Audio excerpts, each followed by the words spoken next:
ओम श्री परमात्मने नमः। ओम श्री परमात्मने नमः। अथ वेदांत दर्शन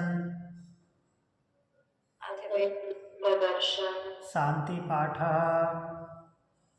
शांति पाठ। ओम पूर्णमद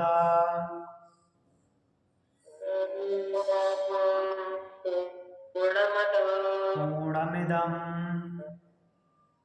पूर्णमिदं पूर्णात् पूर्णमुदच्यते पूर्णात् पूर्णमुदच्यते पूर्णस्य पूर्णमादाय पूर्णस्य पूर्णमादाय पूर्णमेवावशिष्यते। पूर्णमेवावशिष्यते।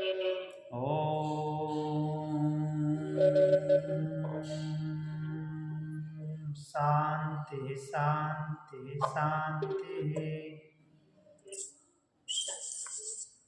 रब your both palm. Apply your eyes. Open your eyes. Om Shanti. तो हम पढ़ रहे थे वेदांत दर्शन ब्रह्म सूत्र तृतीय अध्याय चतुर्थ पाद का 49 नंबर 49 नंबर सूत्र हमने देखा था।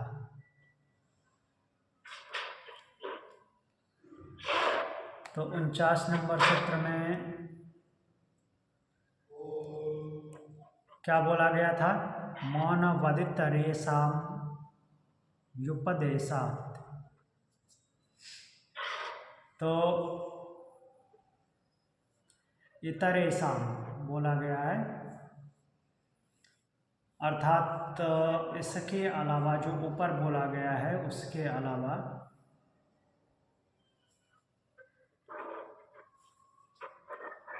क्या हम पढ़ रहे थे? ऊपर आश्रम के बारे में पढ़ रहे थे और आश्रम के बारे में पढ़ते हुए ये देखा था कि कौन कौन से आश्रम का ब्रह्म विद्या में अधिकार है। तो ब्रह्म विद्या में अधिकार सभी आश्रमों का है, लेकिन जो भाव प्रकट किया गया है कि आपके विचार, आपका व्यवहार कैसा होना चाहिए, उससे वो किसी भी आश्रम में रहते हुए वो संन्यास आश्रम जैसा हो जाता है, सन्यासी जैसा। तो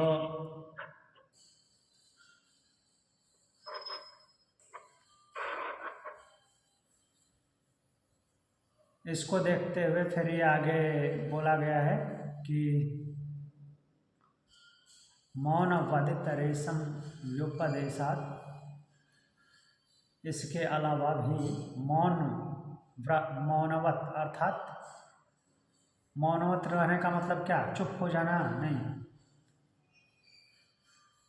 मनन करने वाला उसकी भांति उपदेशात, उपदेश होने के कारण ऐसा प्रकट होता है कि सभी आश्रमों में ब्रह्म विद्या का अधिकार है। अर्थात किसी भी आश्रम में रहिए, मनन कीजिए, अपने इंद्रियों को वश में रखिए और भोगों से मुक्त रखिए। भोगों से मुक्त रहने का मतलब कि सकाम कर्म करके और उसके भोगों से मुक्त रहना, तितिक्षु अर्थात तपस्वी रहना, सुख दुख में विचलित न होना, और ऐसा समाहित होकर के अर्थात सम बुद्धि वाला होकर के अपने आप को उस परमात्मा में लगाना है। तो इससे क्या होता है? ब्रह्म की प्राप्ति होती है। और इस तरह रहने वाले किसी भी आश्रम में हो, उन सबको ब्रह्म विद्या का अधिकार है।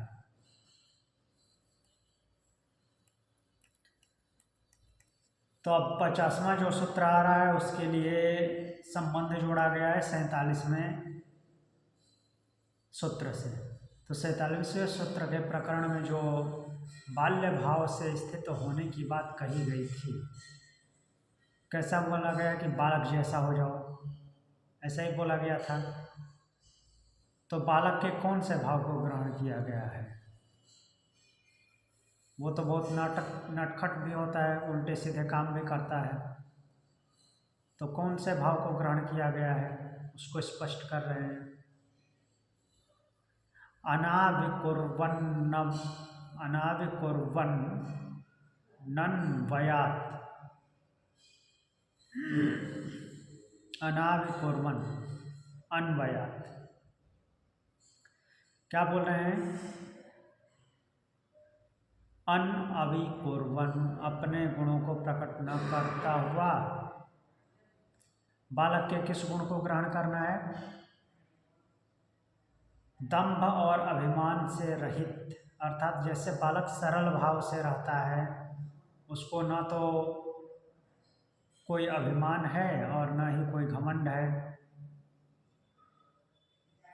कोई दंभाचरण नहीं है, उस भाव को ग्रहण करना चाहिए। मीन्स प्योर भाव, न राग न द्वेष। अन्वयात, अन्वयात, क्योंकि ऐसे भावों का ही ब्रह्म विद्या से संबंध है, अन्वय यही है। तो इसको कैसे एक्सप्लेन किया गया है देखते हैं। जो एक्सप्लेन किया गया है इसको, तो इसमें बताया गया है कि अपने गुणों को प्रकट न करते हुए जो आपके संस्कार बन गए हैं उन पे नियंत्रण रखिए। कहने का भाव यही है। बालक के भाव को स्वीकार करने के लिए श्रुति का कहना है। बालक के किस भाव का? राग द्वेष से रहित, पूरी तरह से एकदम से प्योर शुद्ध भाव। जैसे बालक में मान दंभ तथा राग द्वेष आदि विकारों का प्रादुर्भाव नहीं होता तथा गुणों का अभिमान उसके प्रकट करने का भाव नहीं है, उसी प्रकार उन विकारों से रहित होना ही यहाँ बाल्य भाव है। अर्थात बालक में जैसे किसी भी तरह का विकार नहीं होता, उसके उसी गुण को ग्रहण करना है। किसी बात को लेकर के वो अपने अभी नए संस्कार बनाया है, किसी चीज़ से अटैच हो जाता है, किसी चीज़ के लिए जिद करने लगता है, तो उस भाव को ग्रहण नहीं करना है। जो उसका प्योरिटी वाला भाव है उसको ग्रहण करना है। तो बोले कि अपवित्र भक्षण, आचरणहीनता, अशौच और स्वेच्छाचारिता आदि निषिद्ध भावों को ग्रहण करना यहाँ अभिष्ट नहीं है। ठीक है। अभी अपवित्र भक्षण, जो कि आपको अभक्ष्य लगता है, उसका भक्षण न करना, नहीं करना चाहिए, ऐसा मना किया जा रहा है। आचरणहीन, आचरणहीनता मीन्स आचार, आपका जो व्यवहार है वो उत्तम होना चाहिए। अशौच, शुद्ध रहना चाहिए, अशौच नहीं होना चाहिए, अशुद्धता नहीं होनी चाहिए, मीन्स गंदगी नहीं होनी चाहिए। और स्वेच्छाचारिता, स्वेच्छाचारिता कहने का मतलब ये है कि अपने मन और इंद्रियों को खुली छूट नहीं देनी है, समदम होना चाहिए। क्योंकि विद्या के सहकारी साधन रूप में श्रुति में बाल्य भाव का उल्लेख हुआ है। तो बाल्य भाव में ये सब नहीं होता। अब अपवित्र भक्षण, आचरणहीनता, अशौच, स्वेच्छाचारिता, ये भाव नहीं होते। अतः उसके उपयोगी भाव ही लिए जा सकते हैं, विरोधी भाव नहीं। होते हैं जो उसके नए संस्कार बने हुए हैं, वो उसके विरोधी भाव में तब रिबेलियन टाइप व्यवहार करता है कभी कभी, तो वो सब गुण नहीं लेने हैं। तो इससे श्रुति का यही भाव मालूम होता है कि ब्रह्म विद्या का साधक बालक की भांति अपने गुणों का प्रदर्शन न करता हुआ दंभ, अभिमान तथा राग द्वेष आदि से रहित होकर विचरण करे। तो बालक के दो रूप होते हैं, एक योगी का और एक वो नटखट रूप जो है उसका, जो कि नॉट ओनली नटखट, जिसमें वो जिद करता है, वो रूप भी एक है। तो वो वाला रूप ग्रहण नहीं करना है। जो सब प्रकार के विकारों से रहित है वो रूप ग्रहण करना है। अब आगे बढ़ते हैं। आगे देखिए 51 नंबर सूत्र में जो बोला गया है उसके लिए उससे पहले कुछ भूमिका बनाई गई है, देखते हैं क्या है। अब यहाँ तक यह निश्चय किया गया है 50 नंबर तक कि सभी आश्रमों में ब्रह्म विद्या का अधिकार है। भाव को भी स्पष्ट कर दिया गया, बालक के किस भाव को ग्रहण करना चाहिए। तो जो उसका प्योर फॉर्म है, शुद्ध भाव है, उसको ग्रहण करना चाहिए।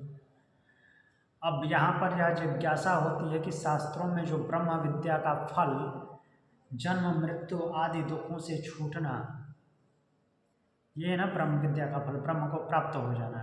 ब्रह्म को प्राप्त हो जाना मतलब कि जन्म मृत्यु के चक्कर से मुक्ति, पुनरावर्तन से मुक्ति, पुनरागमन नहीं होगा,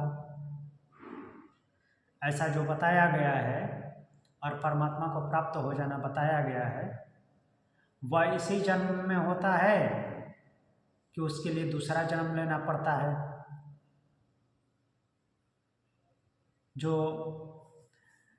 शास्त्रों में ब्रह्म विद्या का फल बताया गया है कि ब्रह्म विद्या के मार्ग पे चल करके, अर्थात जो ब्रह्म विद्या को फॉलो कर रहे हैं उस मार्ग पर चल करके आप जन्म मृत्यु के बंधन से मुक्त हो जाएंगे, पुनरावर्तन नहीं होगा, फिर से जन्म नहीं होगा। तो ये जो जन्म मृत्यु से बंधन से मुक्त होना है वो इसी जन्म में हो जाएंगे, या उसके लिए फिर से जन्म भी लेना पड़ेगा, अगले जन्म में होगा। तो इस पर कहते हैं एहिकम अप्य प्रस्तुत प्रतिबंधे तद्दर्शनात् अप्रस्तुत प्रतिबंधे। एहिकम अपि तद्दर्शनात्, तो बोल रहे हैं कि अप्रस्तुत प्रतिबंधे, किसी प्रकार का प्रतिबंध प्रस्तुत नहीं है। श्रुति ने तो ऐसा प्रतिबंध लगाया नहीं कि इस जन्म में प्राप्त नहीं होगा। तो किसी प्रकार का प्रतिबंध प्रस्तुत न होने से एहिकम मतलब कि यहीं पर अर्थात इसी जन्म में प्राप्त हो सकता है। कोई ऐसा प्रतिबंध नहीं है कि इस जन्म में नहीं प्राप्त होगा, इस जन्म में ही प्राप्त हो सकता है। अपि कहने का मतलब क्या है, केवल भी कह दिया मतलब दूसरे जन्म में भी हो सकता है। क्या कोई जरूरी नहीं कि इसी जन्म में होगा, इस जन्म में भी हो सकता है और उसके लिए दूसरा जन्म भी लेना पड़ सकता है, दोनों है। ऐसा भी नहीं है कि इस जन्म में नहीं प्राप्त होगा ब्रह्म, जिस जन्म में है उसी जन्म में प्राप्त हो जाएगा। लेकिन ये कोई कंपलसरी नहीं है कि इसी जन्म में प्राप्त हो जाए, उसके लिए दूसरा जन्म भी लेना पड़ सकता है। तद्दर्शनात्, यह बात श्रुति में देखी जाती है, दर्शन में ऐसा देखा जाता है, ऐसा दर्शन होता है। क्या दर्शन होता है देखते हैं, एक मिनट।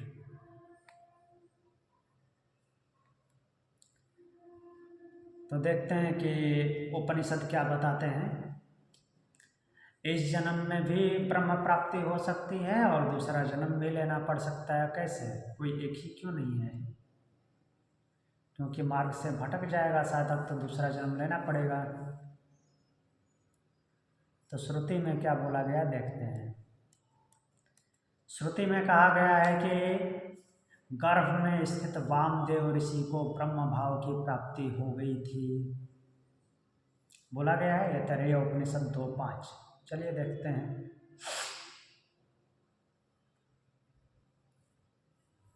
ऐतरेय उपनिषद 2:5, तो उपनिषद में चलते हैं।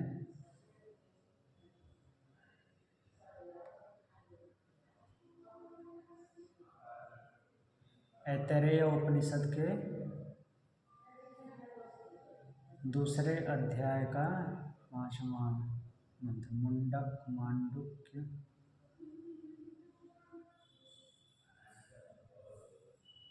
ऐतरेय। कौन सा पेज है एक बार बताइए। 1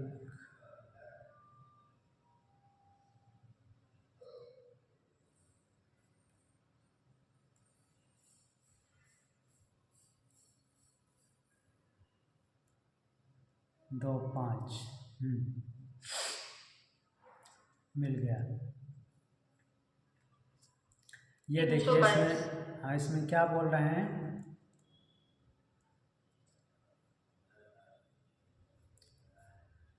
कौन सा बोल रही हैं आप?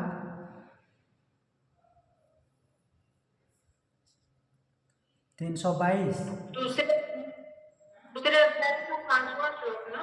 हाँ 322। 1 मिनट रुकिए।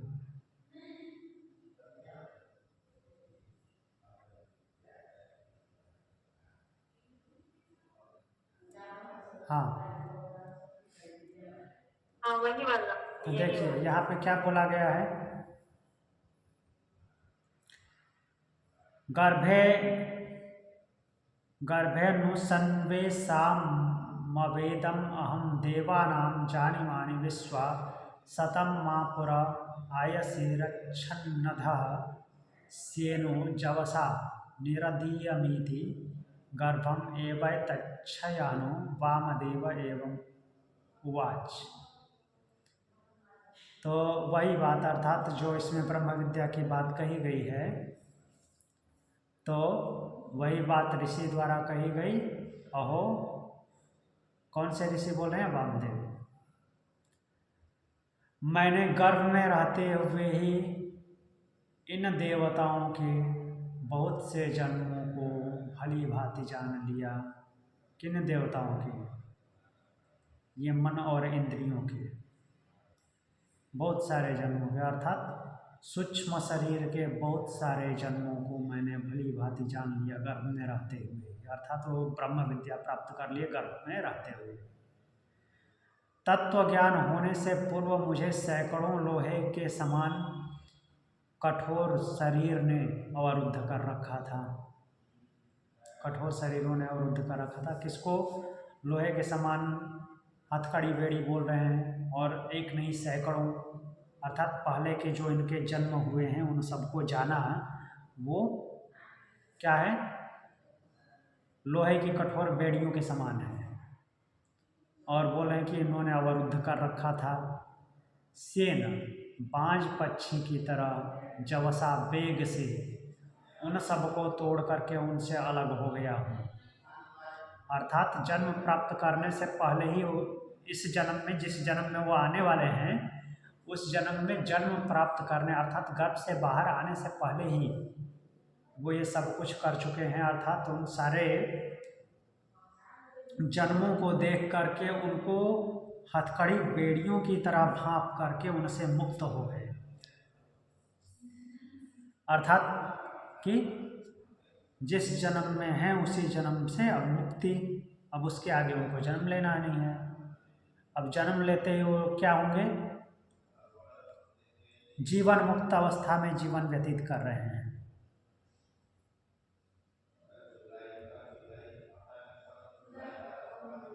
तो ऐसा वामदेव ऋषि बोलते हैं। ये श्रुति का कथन है। अब आगे और देखते हैं और कहाँ क्या बोला गया है। भगवद गीता में कहा गया, न ही कल्याण कृत कश्चित दुर्गतिम तात गच्छति। अर्जुन से बोल रहे हैं भगवान, हे तात, कल्याणकृत कश्चित, कोई भी कल्याण करने वाले का कभी दुर्गति नहीं होता। कहाँ पे बोला गया? 6:40, 6ठे अध्याय का 40वां श्लोक भगवद गीता। छठे अध्याय में 40वां श्लोक बोला गया है। क्या है श्लोक? देखिए, पार्थ नैवेह नामुत्र विनाशस्तस्य विद्यते न ही कल्याणकृत कश्चित दुर्गतिम तात गच्छति। बोल रहे हैं, हे पार्थ, तस्य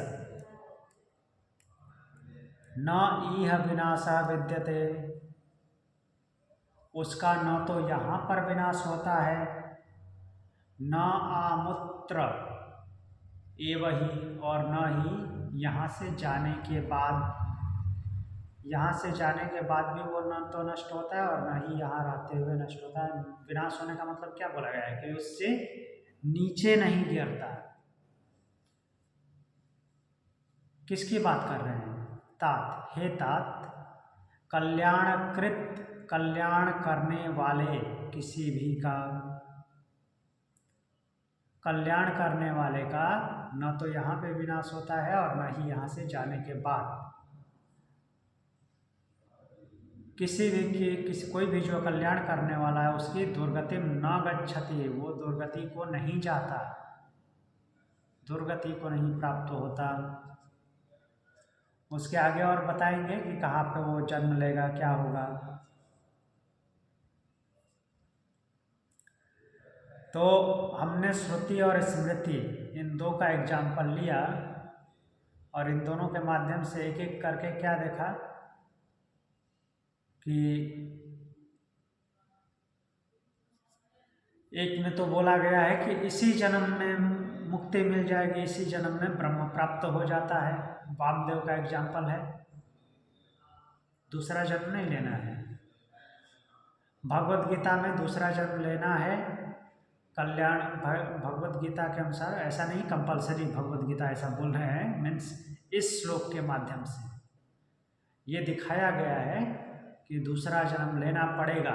लेकिन वो क्या है कि कल्याणकारी है, कल्याणकारी कर्म किया है तो जहाँ से गया है वहीं पे फिर आएगा, मीन्स वहाँ से फिर स्टार्टिंग होगी। और इस जन्म में ब्रह्म प्राप्ति नहीं हुई तो कोई बात नहीं, फिर से पुनरावर्तन होगा, जहाँ छोड़ा था उसी लेवल पे जन्म होगा और वहाँ से फिर आगे बढ़ेगा। तो फिर क्या बोलते हैं आगे, किंतु वह दूसरे जन्म में पूर्व जन्म संबंधी शरीर द्वारा प्राप्त की हुई बुद्धि से युक्त हो जाता है और पुनः परमात्मा की प्राप्ति के साधन में लग जाता है। कहाँ? उसी छठे अध्याय के 43वें श्लोक में बोला गया है।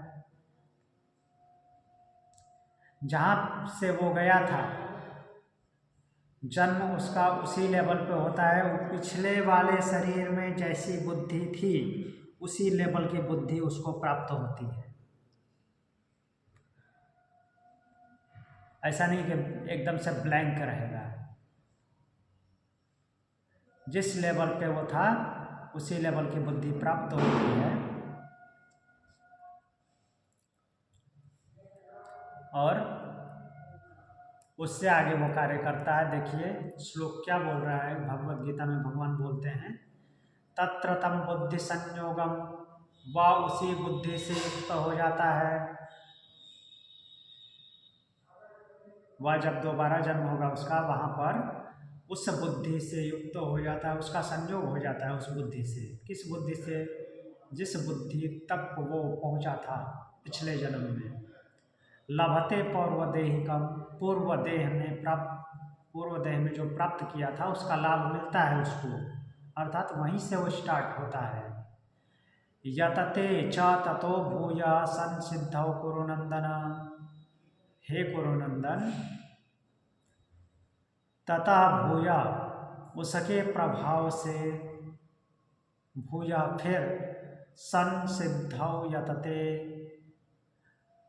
संसिद्धौ सिद्धि में जुड़ करके यत्न करता है, अर्थात सिद्धि के लिए जुड़ जाता है। किससे जुड़ेगा? परमात्मा से, अर्थात वो ब्रह्म विद्या के मार्ग में जुड़ जाता है और उसकी प्राप्ति के लिए फिर यत्न करता है। कहाँ से यत्न करता है? जहाँ से वो पिछले जन्म में छोड़ के गया था वहीं से आगे।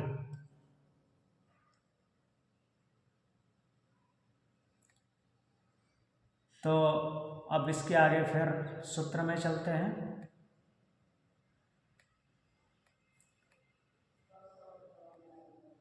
तो ये 2 एग्जाम्पल हमने देखे, तैत्तिरीय उपनिषद के और फिर भगवत गीता के 2 एग्जाम्पल देखे। श्रुति का एक और भगवत गीता से 2 एग्जाम्पल। 2 एग्जाम्पल के माध्यम 2 श्लोक के माध्यम से एक ही बात बताई गई है कि मान लीजिए कि इस जन्म में ब्रह्म प्राप्ति नहीं हुई तो जहाँ पे छोड़ के गया था वहीं से उसको पुनर्जन्म मिलेगा और उसकी बुद्धि वहीं से युक्त हो जाएगी जहाँ से वो छोड़ के गया था।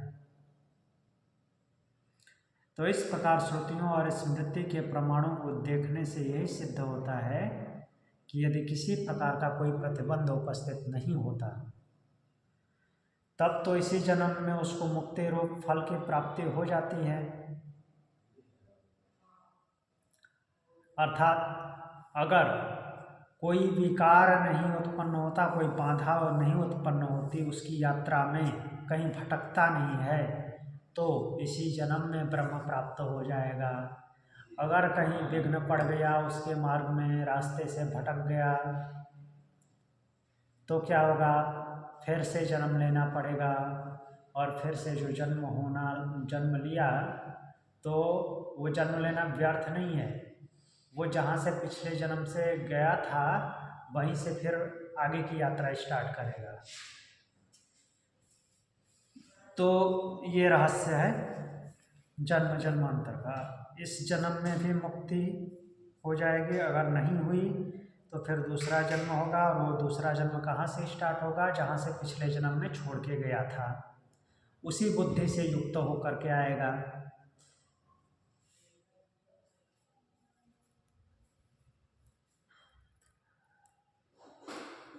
कुछ पूछना है?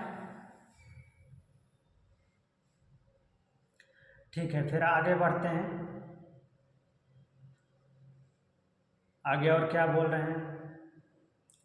उपयुक्त ब्रह्म विद्या का मुक्ति रूप फल किसी प्रकार का प्रतिबंध न रहने के कारण जिस साधक को इसी जन्म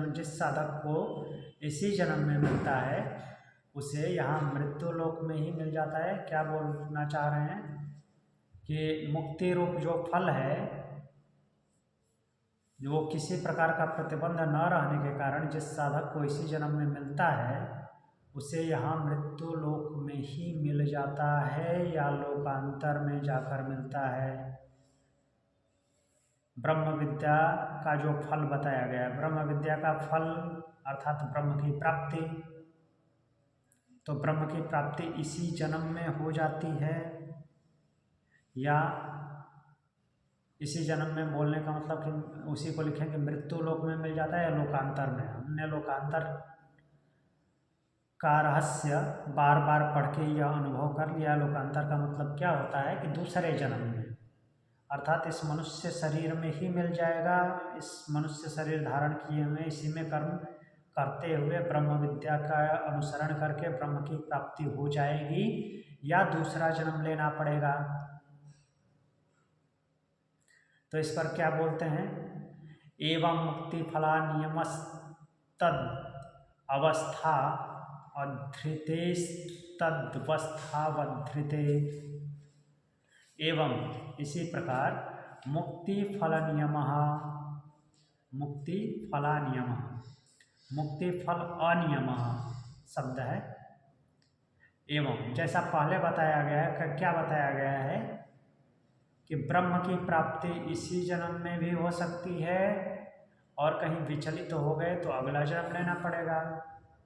इसमें कोई वो बड़ी बात नहीं है। अगर कहीं विचलित नहीं हुए, सीधे रास्ते पे मीन्स ब्रह्म विद्या के मार्ग पे चलते गए तो ब्रह्म की प्राप्ति यहीं पे इसी जन्म में हो जाएगी। और अगर नहीं हुई, यदि नहीं हुई तो आगे जन्म होगा, लेकिन उस जन्म में कोई ऐसा घबराने की या कोई और गलत बात नहीं है। आप जहाँ पीछे छोड़ करके गए थे अपने आप को, उसी बुद्धि से युक्त हो जाओगे और आपकी यात्रा वहाँ से शुरू होगी जहाँ से छोड़ के गए थे। ऐसा नहीं कि फिर से नए लेवल से शुरू होगी। तो वहाँ से यात्रा शुरू होगी। तो ये जो नियम बताया गया है उसी तरह से मुक्ति फल अनियम, मुक्ति का फल अर्थात मुक्ति का फल ब्रह्म प्राप्ति है। पीछे जो बताया गया है उसी को थोड़ा सा और आगे पुश करके बोल रहे हैं। मुक्ति फल अर्थात ब्रह्म की प्राप्ति का कोई नियम नहीं है, कंपलसरी नियम नहीं है कि इसी जन्म में मिलेगा। कंपलसरी नियम ये नहीं है कि अगले जन्म में मिलेगा। तद अवस्थावधृते, क्योंकि उसकी अवस्था निश्चित की गई है। क्या अवस्था है? तद अवस्थावधृते, 2 बार बोला गया है। तद अवस्थावधृते, तद अवस्थावधृते, उसकी अवस्था निश्चित की गई है। वो अवस्था क्या है? पहले बता दिया गया है। अगर कहीं भटके नहीं तो इसी जन्म में प्राप्त हो जाएगा, और भटक गए तो फिर जन्म लेना पड़ेगा। लेकिन आपका वो जन्म जो होगा वो वहीं से स्टार्ट होगा जहाँ पर पीछे आप छोड़ कर गए थे, अर्थात उसी बुद्धि से युक्त होकर के आओगे। जो नया जन्म होगा वो पीछे वाले जन्म की बुद्धि से युक्त होगा, जहाँ से आप छोड़ कर गए थे वहीं से आगे आरंभ करोगे। तो देख लेते हैं, इसमें कुछ एग्जाम्पल भी है, वहाँ से भी देख लेते हैं।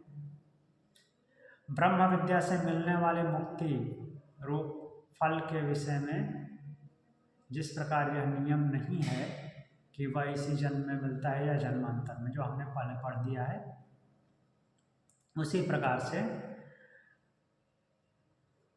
उस ब्रह्म विद्या का जो फल है, फल अर्थात ब्रह्म प्राप्ति, उसका भी कोई नियम नहीं है। बातें एक ही है, थोड़ा एक केवल विद्या के नाम पे बोला गया है, एक ब्रह्म के उसके फल के नाम पे बोला गया है। तो फिर बोल रहे हैं कि जब इसके हृदय में, किसके हृदय में? साधक के हृदय में स्थित समस्त कामनाओं का अभाव हो जाता है, तो वह साधक क्या हो जाता है? अमृत हो जाता है। जब कामनाएं नहीं रहेंगी तो वो क्या हो जाएगा? अमृत हो जाएगा। अमृत हो जाना मतलब मृत्यु से पार हो जाना, मृत्यु से मुक्त हो जाएगा, जन्म मृत्यु अब उसका नहीं होगा, और यही ब्रह्म को प्राप्त हो जाता है। कहाँ पे बोला गया? कठ उपनिषद 2:3-14। चलिए कठ उपनिषद 2:3-14 में देखते हैं क्या बोल रहे हैं यमराज।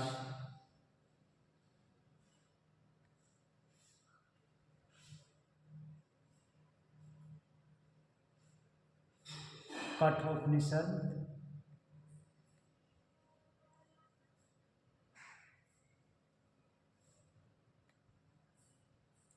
2:3-14।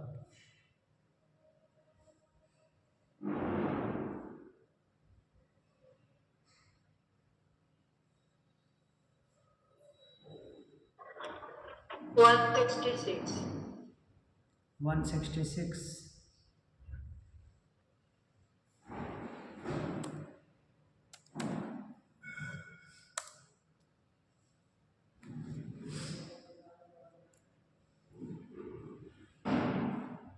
दो 3-14 में बोल रहे हैं,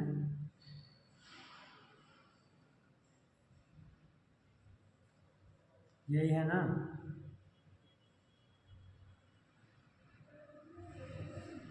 दो 3-14।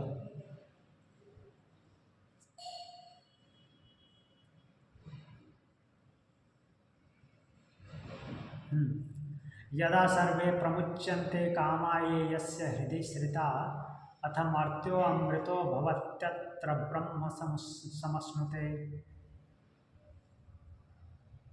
यदा सर्वे प्रमुच्यन्ते कामा, जब ये अस्य हृदि श्रिता, अस्य मीन्स इसके, हृदय, हृदय मीन्स हृदय में, श्रिता आश्रय पाने वाली, इसके हृदय में, किसके हृदय में? साधक के हृदय में आश्रय पाने वाली। ये कामा, जो कामनाएं, जो सारी कामनाएं साधक के हृदय में आश्रय पाती हैं, सर्वे यदा प्रमुच्यते, जिस समय ये सब की सब कामनाएं प्रमुच्यते अच्छी तरह से निवृत्त हो जाती हैं, मुक्त हो जाती हैं, इन सभी कामनाओं से जब मुक्त हो जाता है तब अथ मर्त्यो अमृतो भवत् यत्र ब्रह्म समश्नुते, मर्त्यो अर्थात मरने वाला मतलब पुनरावर्ती होने वाला, मृत्यु लोक में आने जाने वाला क्या हो जाता है, अमृतो भवत्, अमृत हो जाता है, अर्थात मृत्यु के बंधन से मुक्त हो जाता है। और क्या हो जाता है, यत्र ब्रह्म समश्नुते, यत्र यहीं पर, ब्रह्म समश्नुते ब्रह्म को प्राप्त हो जाता है।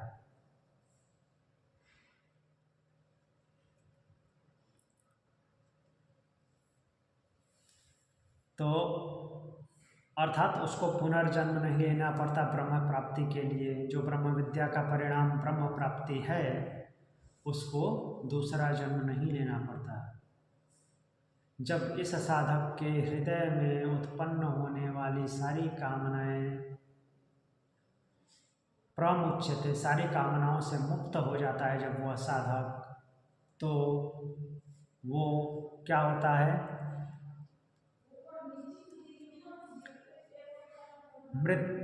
मर्त्यो अमृतो भवत्, वह मृत्यु, मरने वाला प्राणी क्या होता है, अमृत हो जाता है, अर्थात मृत्यु के बंधन से मुक्त हो जाता है। ब्रह्म यत्र ब्रह्म समश्नुते, और यहीं पर ब्रह्म को प्राप्त हो जाता है, कहीं उसको दूसरा जन्म नहीं लेना पड़ता।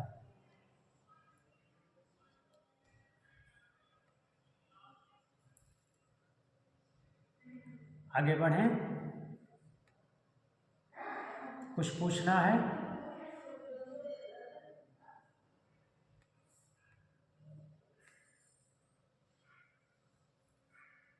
तो यहाँ पे चौथा पाद आपका पूर्ण होता है, तृतीय अध्याय चतुर्थ पाद पूर्ण हो जाता है।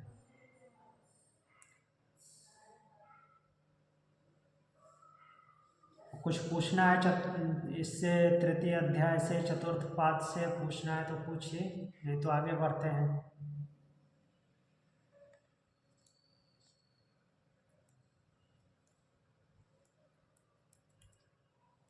चतुर्थ पाद पूर्ण हुआ, अब चौथे अध्याय पे चलेंगे। तृतीय अध्याय का चतुर्थ पाद पूर्ण हुआ। चौथा अध्याय है फलाध्याय।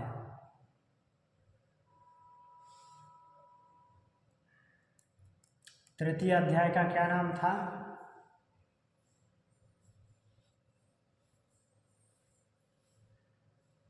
तृतीय अध्याय का नाम क्या था, याद है किसी को? प्रथम अध्याय, द्वितीय अध्याय, तृतीय अध्याय, इनका नाम क्या था?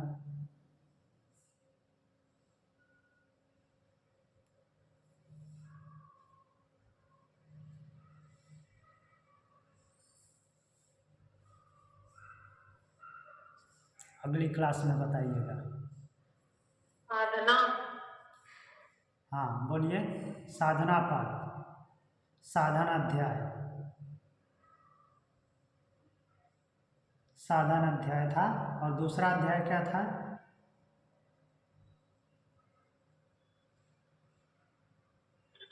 अविरोध।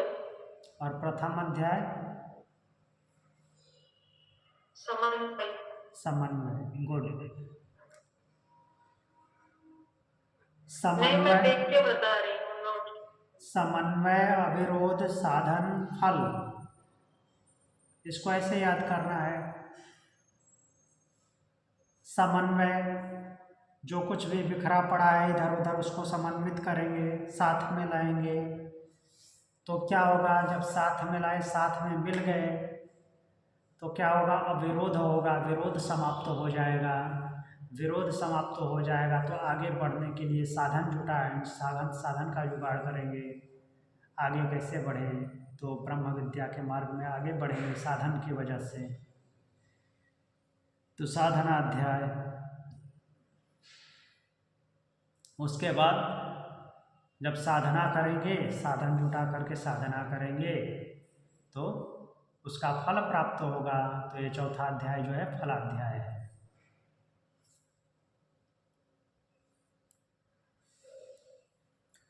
तो इसकी भूमिका देख लेते हैं। तीसरे अध्याय में परमात्मा की प्राप्ति के भिन्न भिन्न साधनों को बतलाने वाली श्रुतियों पर विचार किया गया। अब उन उपासनाओं के फल विषयक श्रुतियों पर विचार करने के लिए फलाध्याय नामक चौथा अध्याय आरंभ किया जाता है। अब फलाध्याय नामक चौथा अध्याय आरंभ किया गया।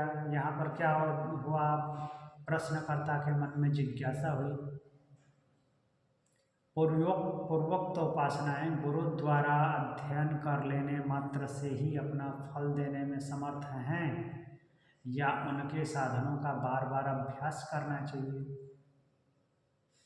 अर्थात आश्रम में जाकर के, ब्रह्मचर्य आश्रम में गुरु के पास रहते हुए जो शिक्षाएं ग्रहण कर ली, दीक्षांत हो गया, तो जो अगर ब्रह्म विषयक शिक्षा प्राप्त की है तो उस ब्रह्म विषयक शिक्षा का बार बार अभ्यास करना पड़ेगा या बस पढ़ लिया हो गया? वहीं से वो फल देने में समर्थ हैं या उनका अभ्यास करना पड़ेगा तब फल मिलेगा? तो एक दो सूत्र इसमें देख लेते हैं। इस पे पहले बोल रहे हैं, पहला सूत्र बोल रहे हैं, आवृत्तिरसकृत उपदेशात्। आवृत्ति, आवृत्ति मीन्स बार बार दोहराना। किसको? जो अध्ययन किया हुआ है, अध्ययन किया हुआ है, आचार्य के पास रह करके अध्ययन किया हुआ है, उसको बार बार दोहराना, आवृत्ति करनी चाहिए। असकृत उपदेशात्, असकृत उपदेशात्, ऐसा ही उपदेश किया गया है। कहाँ उपदेश किया जाएगा? श्रुति में। तो क्या उपदेश किया गया श्रुति में? श्रुति में कहा गया है, आत्मा वा अरे दृष्टव्य श्रोतव्यो मंतव्यो निधिध्यासितव्य। आत्मा किसके लिए है? परमात्मा के लिए। आत्मा व अरे दृष्टव्य श्रोतव्यो मंतव्यो निधिध्यासितव्य। वह जो आत्म तत्व है, परमात्मा, वही क्या है? द्रष्टव्य, देखने योग्य है। श्रोतव्यो, सुनने योग्य। मंतव्यो, मनन करने योग्य। और निधिध्यासितव्य, निधिध्यासन करने योग्य अर्थात ध्यान में लाने योग्य है। कहाँ बोला गया है ऐसा? बृहदारण्यकोपनिषद 4, 5, 6।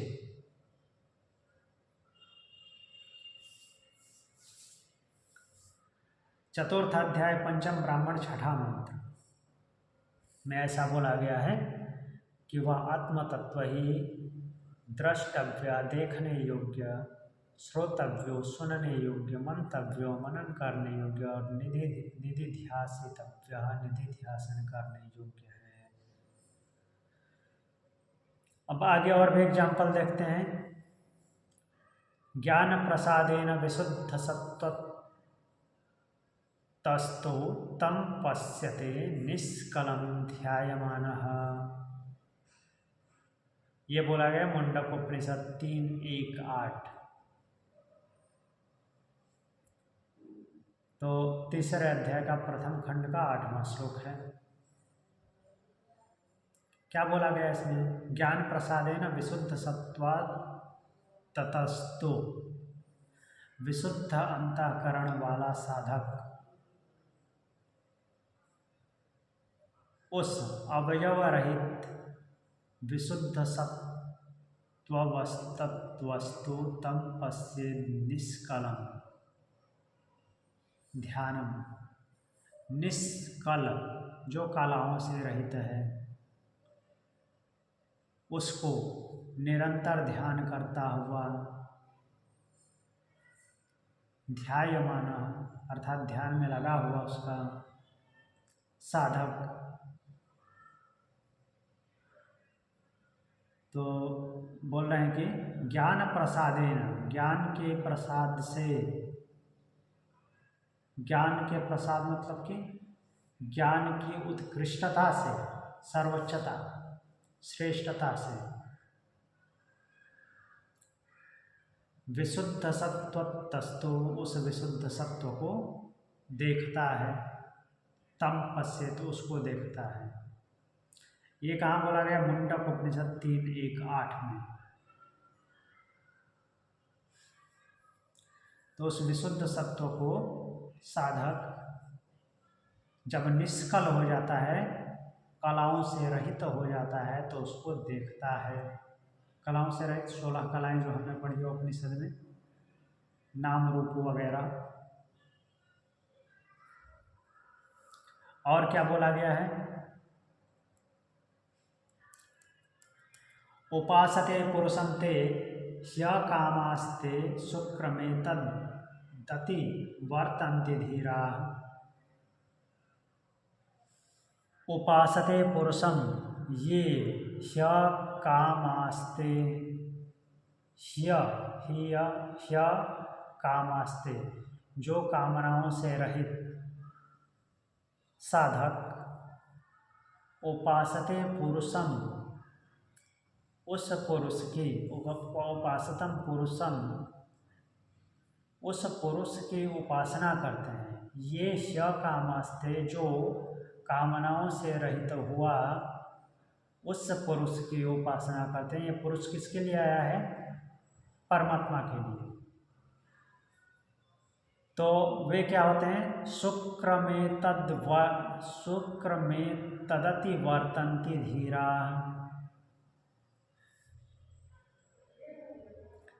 तो ऐसे धीर, धीर किसके लिए आया है? साधक के लिए।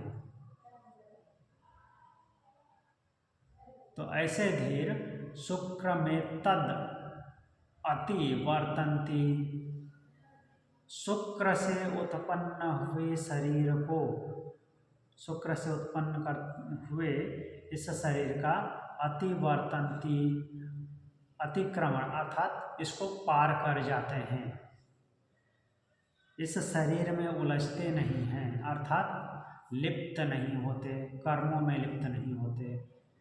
शुक्र की शुक्र के माध्यम से जो यह शरीर की प्राप्ति हुई है, सप्तम धातु से इस शरीर की प्राप्ति हुई है, इस शरीर का उल्लंघन कर जाते हैं। उल्लंघन कर जाना मतलब कुछ उल्टा सीधा करने की बात नहीं की गई है, अर्थात इससे मुक्त हो जाते हैं। मुंडक उपनिषद 3:2-1 ऐसा कहता है। तो इस प्रकार जगह जगह ब्रह्म विद्यारूप उपासना का अभ्यास करने के लिए बार बार उपदेश किया गया है। अर्थात वो जो पहले फल बताया गया है, उस फल की प्राप्ति इसी शरीर में हो जाती है जब वो कामनाओं से मुक्त हो जाता है, निष्कल हो जाता है, कलाओं से रहित हो जाता है। तो ये सब होने से वो क्या हो जाता है? मुक्त हो जाता है। तो इससे यही सिद्ध होता है। क्या प्रश्न था कि आचार्य के पास जो सीखा है, तो सीख लेने से ही परिणाम फल मिल जाता है या उसका अभ्यास करना पड़ता है? तो उसका बार बार विचार करना पड़ता है, अभ्यास करना पड़ता है, और बार बार अभ्यास करने से वैसा हो जाने पर ब्रह्म की प्राप्ति होती है, ब्रह्म से वो युक्त हो जाता है। तो ये इस सूत्र में बताया गया था। तो आज की क्लास को यहीं पे रोकते हैं और इस 1 नंबर सूत्र का फिर से रिवीजन करेंगे अगली क्लास में, और फिर उससे आगे बढ़ेंगे। यहाँ तक किसी को कुछ पूछना है? पूछना तो नहीं है योगी जी, लेकिन कल की क्लास के लिए थोड़ा सा संदेश देना था कि कल 7 बजे निकलना है मुझे घर से, तो 7 बजे तक क्लास आप कर लें। हाँ जी, ठीक है।